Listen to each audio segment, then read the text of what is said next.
বিজেপির মথুরাপুর লোকসভার প্রার্থী ঘোষণার কিছু সময়ের মধ্যে প্রার্থীর বাড়িতে সমর্থকদের উচ্ছ্বাস, মালা পরিয়ে বরণ প্রার্থীকে। দক্ষিণ 24 পরগনার মথুরাপুর লোকসভাতে বহু প্রতীক্ষার পর বিজেপির প্রার্থী ঘোষণা হয় আজ রাতে। প্রার্থী হিসেবে নাম উঠে আসে মন্দির বাজার বিধানসভার বাসিন্দা, পেশায় শিক্ষক অশোক কুমার পুরকায়েতর। খবর পাওয়া মাত্র অশোকবাবুর বাড়িতে ভিড় জমাতে থাকে দলের অনুগত সৈনিকরা। জয় শ্রীরাম ধ্বনিতে মুখরিত হয়ে ওঠে অশোকবাবুর বাড়ির আশেপাশে। দলের সমর্থকরা মালা পরিয়ে তাকে বরণ করে নেন। জেতার ব্যাপারে 100% নিশ্চিত, এমনই জানালেন অশোক কুমার পুরকায়েত।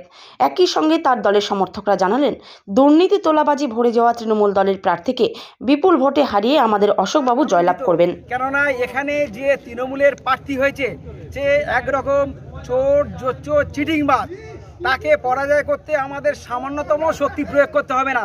জনগণ এমনি থেকেই আমাদেরকে জিতিয়ে দেবে।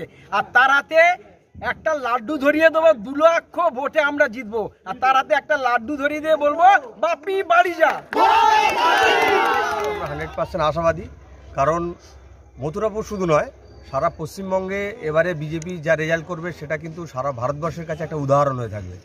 এটা আমরা আশাবাদী। আর মাননীয় প্রধানমন্ত্রীজি তো বলেই দিয়েছেন যে এবার আমরা 400 পার করছি।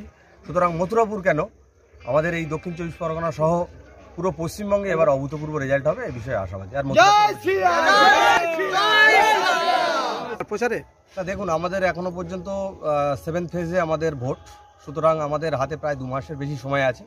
আর যারা এই মিডিয়া বা তৃণমূলের লোকেরা যারা বলছে যে আমরা প্রার্থী ঘোষণা করতে দেরি করছি, প্রার্থী পাচ্ছি না, তাদের উদ্দেশ্যে বলবো যে তারা কেউ 30টা সারা ভারতবর্ষে, কেউ 42টা, কেউ 40টা, কেউ 17টা দেবে।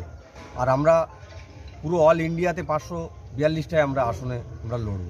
সুতরাং শুধু ভারতবর্ষ নয়, সারা পৃথিবীর সর্ববৃহৎ রাজনৈতিক দল, তার যা চিন্তাভাবনা, তার সঙ্গে আদার্স যারা আছে তাদের চিন্তাভাবনা মিলবে না, এটাই স্বাভাবিক।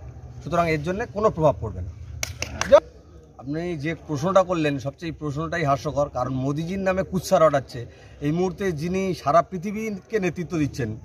মানে ফিজির প্রধানমন্ত্রী, অস্ট্রেলিয়ার প্রধানমন্ত্রী, ফিজির রাষ্ট্রপতি, তারা এসে প্রণাম করছেন, কেউ বলছেন মোদিজি ইজ মাই লিডার। সেখানে কে মোদিজির নামে কুৎসা রটালো, এটা ডাজেন্ট ম্যাটার টু আস।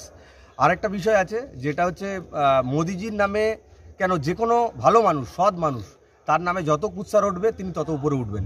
মোদিজির নামে গোদরা কলঙ্ক ছিল বলে, মানে চাপানো আরোপিত ছিল বলে মোদিজি আজকের এই জায়গায় আসতে পেরেছেন। আমি মনে করি যে মোদিজির নামে যারা কলঙ্ক রটাচ্ছে তারা নিশ্চিন্ন হয়ে যাবে। ভারতীয় জনতা পার্টি তো শান্তি শৃঙ্খলা গণতন্ত্র মেনেই চলছে। আপনারা দেখছেন যে অপোজিশন অনেক দল আছে, সকলের সঙ্গে রাজনৈতিক সংঘাত থাকতে পারে, কিন্তু তা বলে কেউ রাজনীতি করছে বলে, বিপক্ষ দল করছে বলে তাকে আক্রমণ করতে হবে, তার বাড়ি ভাঙচুর করতে হবে, তার বাড়ির মা বোনকে ধর্ষণ করতে হবে, তাদেরকে খুন করতে হবে, এই রাজনীতি আমরা কেরলে, পশ্চিমবঙ্গে বামপন্থীদের দ্বারা দেখেছিলাম, ত্রিপুরাতে দেখেছি। আর বর্তমান পশ্চিমবঙ্গে যে শাসক দল তৃণমূল, এরা সকলকে ছাপিয়ে গেছে। সুতরাং আমাদের কর্মীরা শান্তি শৃঙ্খলা বজায় তো রাখবেই, তার সাথে সাথে গণতান্ত্রিক পদ্ধতিতে এখানে আমরা জয় হাসিল করবো, এই বিষয়ে আমরা আশাবাদী। Thank you.